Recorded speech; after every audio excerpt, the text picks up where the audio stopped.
অন্নপূর্ণা যোজনা নিয়েও কিছু বিভ্রান্তি, কিছু মিথ্যা প্রচার গত 2-3 দিন ধরে যারা চালিয়েছিলেন, এখন তারা নিজেরাই বিভিন্ন জায়গায় ফর্ম ফিল আপ করার জন্য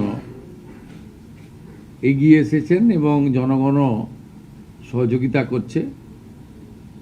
আমরা এর আগে অফলাইনে চালু রেখেছিলাম, আজ থেকে অনলাইনেও চালু হয়ে গেছে এবং আমাদের 20 জন আধিকারিক প্রিন্সিপাল সেক্রেটারি লেভেলের অফিসার জেলায় জেলায় গিয়ে এই কাজ মনিটরিং করছে এবং আমরা আশা করছি বুধবার খুব বড় সংখ্যায় আমরা ট্রান্সফার করব এবং সেই দিন রাজ্যের বিভিন্ন ব্লকে, এসডি অফিসে, মিউনিসিপ্যালিটিতে এই কর্মসূচি সূচনাতে আমাদের ছোট একটা ইভেন্ট হবে এবং আমরা নবান্নর সভাগৃহ থেকে রাজ্য মন্ত্রিসভার সদস্যদের উপস্থিতিতে একটা মিডিয়া ইভেন্টও করব।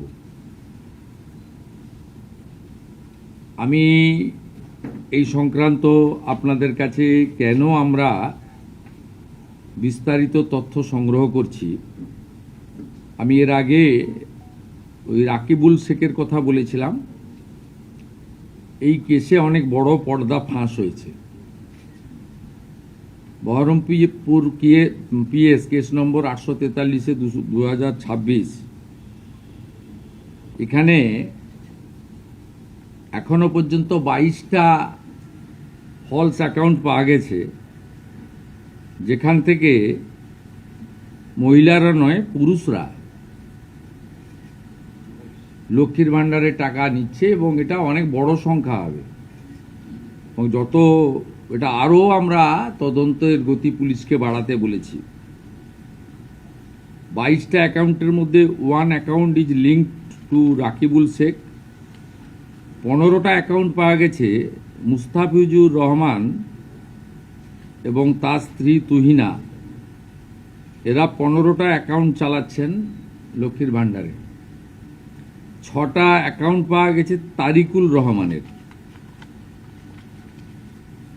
যারা 12 পাতা, 16 পাতা, 18 পাতা করছেন। এই রিজেক্টেড, জনগণের দ্বারা রিজেক্টেড নেতা এবং তাদের দলের লোকেদের বলবো যে এই সংখ্যাটা কত হবে আমরা জানি না।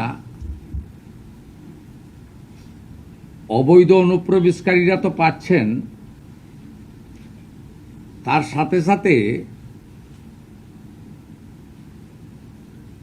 হাজার হাজার তৃণমূল কংগ্রেসের নেতা যারা মহিলা নন বা এই কর্মসূচির আওতায় আসেন না, তারা লক্ষ্মীর ভাণ্ডার লুট করেছেন। সেটা আমরা পেয়েছি। আমরা কাউকে ছাড়ব না। আমি ডিজিপিকে বলেছি সিট গঠন করতে এবং যেহেতু মানিটারি ডিফলকেশন আছে, মানি লন্ডারিংয়েও এদের কেসকে ট্রান্সফার করার জন্য আমরা ডাইরেকশন দিয়েছি।